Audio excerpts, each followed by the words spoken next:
এখন মুফতি গিয়াসউদ্দিন সাহেব হায়দ্রাবাদ।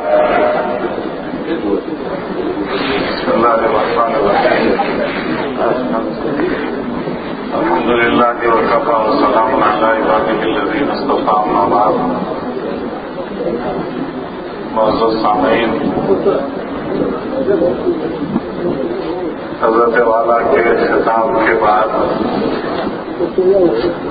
مجھے سمجھ میں نہیں آیا کہ حضرات نے میرا نام کیوں لیا، نہ مناسب ہے نہ میں اس کا اہل ہوں، اور یہ گستاخی ہے کہ حضرت والا کے اتنے پرمرد خطاب کے بعد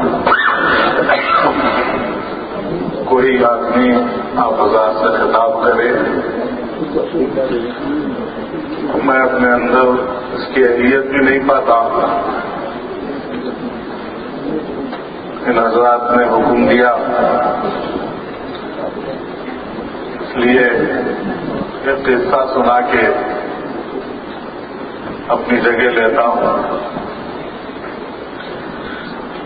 یہ قصہ مولانا روم علیہ الرحمہ نے مثنوی شریف میں ذکر کیا ہے۔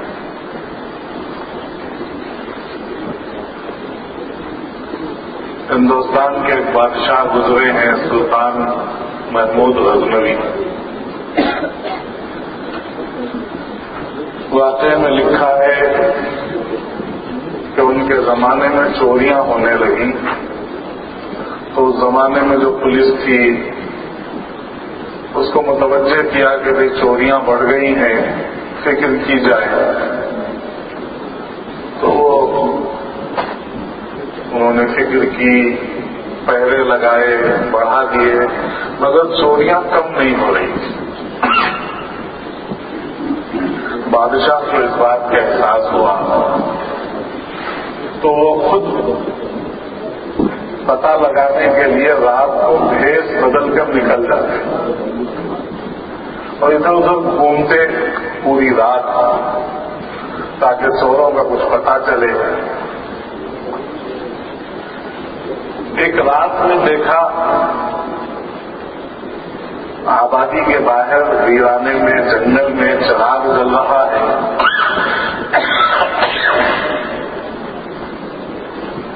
وہاں گئے تو دیکھا کہ 4-5 آدمی بیٹھے ہوئے ہیں، بات چیت کر رہے ہیں۔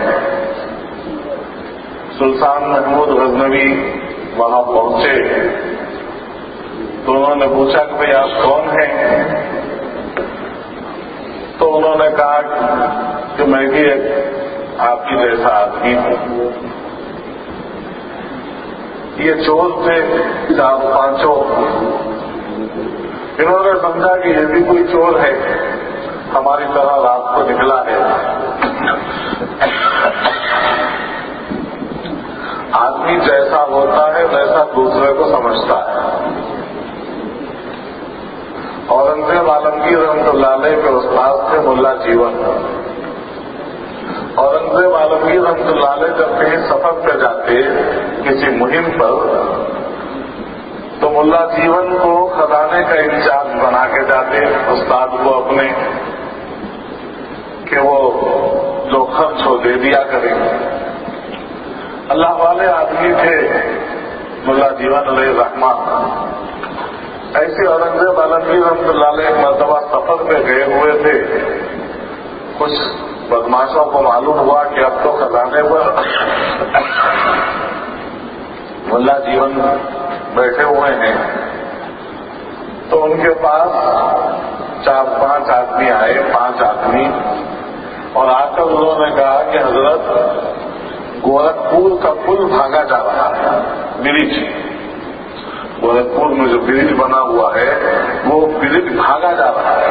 تو میں پھر فرمایا کہ اگر وہ بھاگ گیا تو پانی جو ہے آبادی میں آ جائے گا اور ہزاروں لوگ مر جائیں گے۔ میں پھر تو اسے روکنا ہے۔ تو میں کیسے روکیں گے؟ بولے 500 اشرفی لگے گی اس برج کو روکنے کے لیے، ورنہ بھاگ جائے گا۔ ملا جیون علیہ الرحمہ نیک تھے، سچے تھے، جھوٹ نہیں بولتے تھے، اس لیے انہوں نے سمجھا کہ یہ لوگ بھی سچے ہیں، انہوں نے 500 اشرفی دے دی، نکال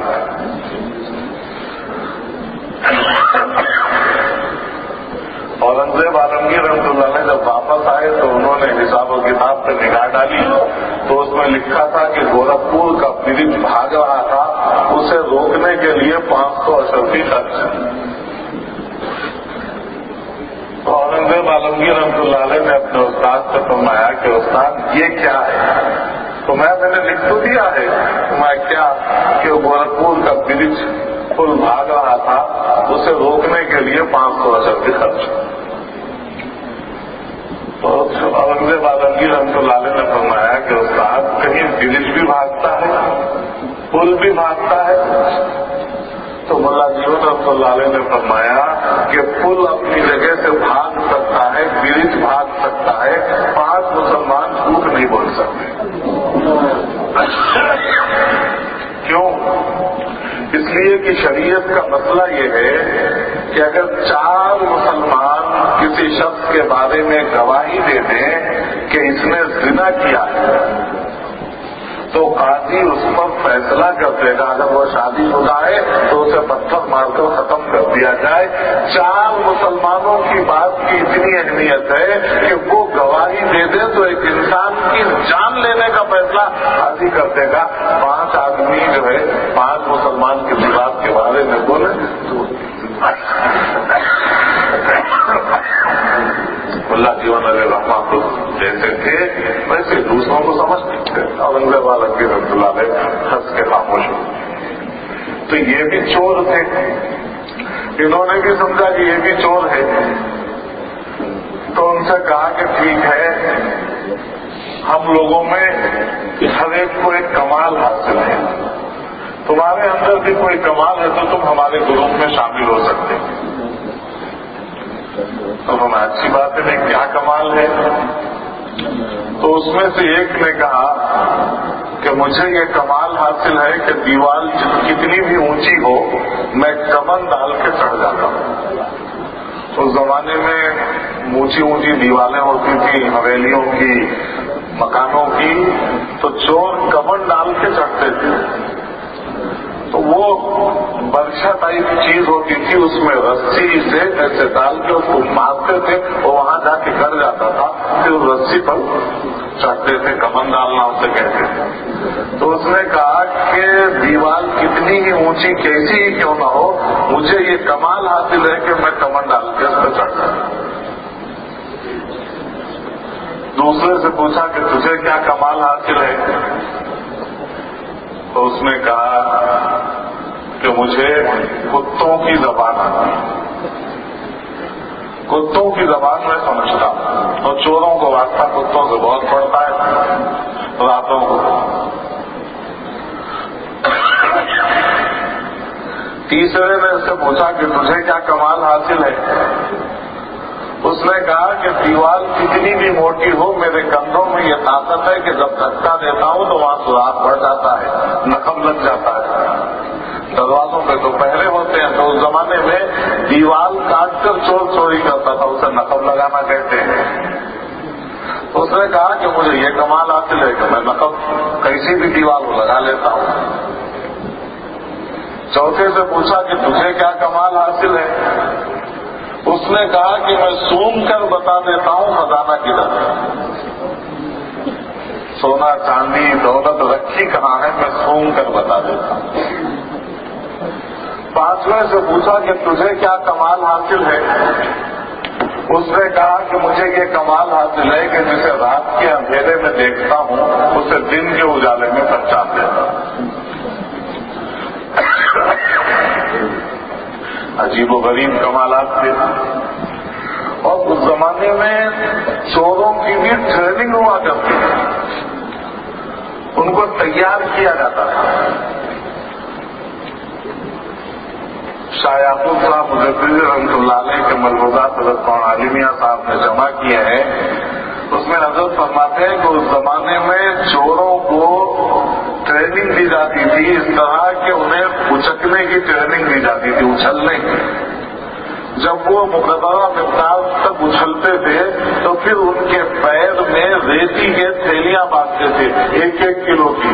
जब वो थैलियों के साथ उचकने लगते थे तो फिर वेट बढ़ाते जाते थे। ऐसे ही 5-5, 10-10 किलो का वेट एक के पैर में बांधते थे और उस वेट के साथ वो उचकते थे, छलांग लगा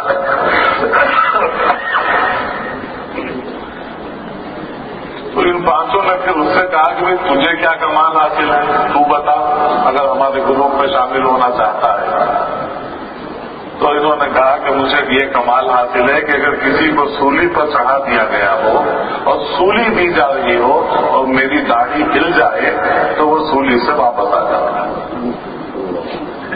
ये कमाल मुझे हासिल। उन्होंने कहा कि भाई तेरा कमाल तो सबसे बड़ा कमाल है, इसलिए कि हमारा कमाल तो सब ऐसा है कि अगर कभी पास हो गया रात तो हम सब मौत के घाट डाल दिए जाएंगे, और आपको ये कमाल हासिल है कि आप मरते हुए को बचा लेंगे। आप ही हमारे लीडर और सरदार, आप ही हमारे पास। और जब आज ऐसा अच्छा आदमी मिल गया है तो आज इधर उधर डाका डालने के बजाय आज बादशाह के महल पर ही डाका डालते हैं। उन्होंने कहा ठीक है। रास्ते में चलने लगे तो रास्ते में कुत्ते भौंकने लगे, तो साथियों ने उससे कहा, जिसे कुत्तों की जबान आती थी, कि बोल कुत्ते क्या बोल रहे हैं। उसने कहा अजीब और गरीब बात बोल रहे हैं। बोला क्या बोल रहे हैं? बोल रहे हैं कि बादशाह तुम्हारे साथ है, बादशाह तुम्हारे साथ है। महमूद गजनवी रहमतुल्लाह ने सोचा कि ये तो पूरा मामला खराब हो जाएगा अगर इसे पता चल गया। मगर साथियों पर चूंकि वो खजाना महल का उनके ऊपर छाया हुआ था, उन्होंने कहा बेकार की बात करता है, कहीं बादशाह भी आता है रातों को, तो सही नहीं समझ रहा। मौलाना रूम लिखते हैं कि यही सूरत हाल है कि मस्जिदों से, मिंबरों से, मेहराबों से अल्लाह के बंदे पुकारते हैं कि देखो हर अमल का अल्लाह के पास जवाब देना है, इस दुनिया में नहीं रहना है, यहाँ से मर के जाना है और फिर आलम आखिरत है और आलम हश्र है। मगर दुनिया की मोहब्बत ऐसी छाई हुई है कि आदमी ध्यान नहीं देता। जैसे वहां वो कुत्ते सही बोल रहे थे, मगर बादशाह के खजाने की लालच उन पर ऐसी सवार थी कि वो सही बात समझ में नहीं आ रही।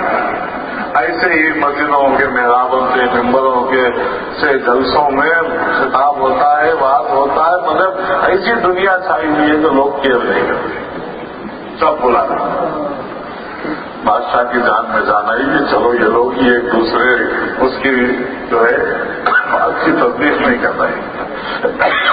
महल के करीब पहुंचे, जिसका काम कमंड डालना था उसने महल की दीवार पे कमंड डाला और चढ़ गया। उसका काम यह था कि चढ़कर वो बताता कि कहाँ नकब लगाना है। गलती से उस कमरे में नकब लगा दिया जहाँ घर वाले सो रहे हैं तो चोर पकड़े जाएंगे, तो वो अंदर का सिचुएशन देखकर बताता यहाँ से नकब लगाओ। तो वहां से उसने नकब लगाई, सब अंदर पहुंचे। सूम के बताने वाले ने बताया कि इधर है खजाना। उधर वो लोग गए और खजाना उन्होंने लूटा और लूट कर लेकर आए जंगल, और लाकर उन्होंने तकसीम किया। तकसीम करने के बाद महमूद गजनवी ने उनसे कहा कि भाई आज तो इत्तेफाकन हम लोग मिल गए, लेकिन आइंदा मिलना हो तो कहाँ मिलेंगे? तो हर एक अपना अपना एड्रेस दे दो, ताकि जब मुलाकात करना हो, जब प्लानिंग करना हो तो हो जाए मसला हल। सबने अपने अपने एड्रेसेस लिख दिए और लेकर वो लोग अपना हिस्सा अपने घर गए। महमूद गजनवी अपना हिस्सा लेकर महल में आए और सुबह होते ही उन्होंने इंस्पेक्टर जनरल को बुलाया और बुला के कहा कि ये पते हैं, इन 5 खबीसों को पकड़ के लाओ। ये जाके लेटे थे, रात भर के थके मांदे, खटका हुआ, बाहर निकले तो देखा पुलिस खड़ी है। क्या हाल हुआ होगा? मौलाना रूम अलैहि रहमा लिखते हैं कि यही कैफियत आदमी की कब्र में होगी। जिंदगी भर का थका मांदा कब्र में जाके सोएगा, उस वक्त उसे फरिश्ते आके उठाएंगे। अगर नेक होगा, साले होगा, तो फरिश्ते ऐसे खूबसूरत होंगे, ऐसा अच्छा मंजर होगा कि ये उठा देने पे उसे कुल्फत नहीं होगी। لیکن اگر خدا نہ خواستہ بدعمل تھا تو جب اسے فرشتے جن کی حیت ہیبتناک ہوگی وہ اٹھائیں گے تو اس کے اٹھانے پر اس کا حال اور برا ہو جائے. جیسے ان کا باہر نکلے تو دیکھا پولیس کھڑی ہوئی, سمجھ گئے, پانچوں کو پکڑ کے بادشاہ کے محل میں لایا گیا. وہاں کسی گواہی کی ضرورت نہیں تھی, بادشاہ خود آنکھوں دیکھا گواہ تھا. اس نے کہا کہ ان سب کو پھانسی دے. تو 4 آدمی تو خاموش تھے لیکن 5واں کچھ بڑبڑا رہا تھا. بادشاہ نے پوچھا کہ یہ کیا کہہ رہا تھا؟ فرمایا کہ یہ آپ سے کچھ بات کرنا چاہ رہا تھا. اور محمود غزنوی نے کہا ٹھیک ہے اسے آنے دو. وہ قریب آیا تو اس نے کہا بادشاہ سے کہ ہم سب نے اپنا اپنا کمال دکھلا دیا, جس کا جو فن تھا اس نے وہ ظاہر کر دیا, بتا دیا, اب آپ داڑھی ہلا دیجیے. یہ رات میں اندھیرے میں دیکھنے والا دن کے اجالے میں اس نے پہچان کیا. اور ابو علیہ الرحمہ نے لکھا ہے کہ اس کا ایک اندازہ تھا, اس کا ایک گیز تھا, ظن غالب تھا, 100% یقین نہیں تھا, اس کا ایک فن تھا, اس سے وہ اندازہ لگاتا. کتنا اس نے پہچانا اپنے فن سے. اور ابو لکھتے ہیں کہ اگر آدمی اپنے اللہ کو بھی اتنا پہچان لے جتنا اس چور نے محمود غزنوی کو پہچانا تھا تو معاملہ حل ہو جائے. کم سے کم اتنی معرفت کو حاصل ہو جائے. اور اس نے کہا کہ بادشاہ سلامت, ہم وعدہ کرتے ہیں کہ آپ معاف کر دیں, پھر ہم ایسی کوئی حرکت نہیں کریں گے. محمود غزنوی رحمۃ اللہ علیہ نے معاف کر دیا اور فرمایا کہ نہیں میں چھوڑ. اور اس کے بعد وہ جو خزانہ ٹوٹا تھا اور جو یہ بانٹ کر لے گئے تھے, محمود غزنوی نے فرمایا کہ جاؤ وہ تم لے جاؤ. اور علوم لکھتے ہیں کہ جب اللہ تعالیٰ کسی سے راضی ہوتا ہے, خوش ہوتا ہے, تو صرف اسی عمل کا اعتبار نہیں ہوتا بلکہ اللہ تعالیٰ سابقہ گناہوں کو بھی معاف کرتا ہے, درگزر فرما دیتے ہیں. جیسے محمود غزنوی نے درگزر فرما. میرے محترم مولانا روم علیہ الرحمہ نے لکھا ہے کہ جس طرح بادشاہ کی موجودگی میں انہوں نے بادشاہ کے محل میں رقم لگائی اور اس کا خزانہ لوٹا, بادشاہ ان کے ساتھ تھا. اسی کی صورتحال یہ ہے کہ ہم اچھا عمل کریں یا برا عمل کریں, ہر وقت ہمارا خدا ہمارے ساتھ ہے. آدمی کا احساس اگر یہ زندہ ہو جائے کہ اللہ رب العزت ہمارے ساتھ موجود ہے اور ہمارے ہر عمل کو دیکھ رہا ہے, تو پھر ہماری ضرورتیں نہ ہوں. جیسے ان چوروں کو اگر یقین معلوم ہو جاتا کہ بادشاہ ہمارے ساتھ ہے تو وہ ظلم کا ارتکاب نہیں. لیکن یہ ہمارے یقین کی کمزوری ہے کہ ہمارا یہ ایمان ہے کہ ہمارا خدا, ہمارا اللہ ہمارے ساتھ ہے, لیکن اس کے باوجود جرم کے وقت, گناہ کے وقت, معصیت کے وقت ہم بھول جاتے ہیں. سوچئے جب آنکھ ہماری کھلے گی اور پتہ چلے گا کہ ہمارے ہر عمل کے وقت اللہ رب العزت ہمارے ساتھ تھا, تو پھر ہمارا کیا ہے.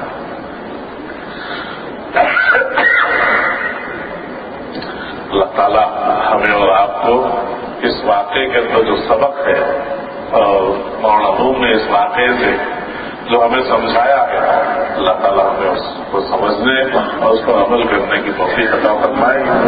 یہ نظرات کی شرارت کہیے یا کیا کہیے کہ حضرت کے سامنے انہوں نے کہہ دیا کہ یہ بھی بات کہتا ہے, حضرت وہاں سے حکم دے کے چلے گئے, اس کی تعمیل میں میں نے ایک قصہ سنا دیا. باقی نہ میں تقریر کرتا ہوں, نواز کرتا ہوں. اللہ تعالیٰ کی حفاظت فرمائے.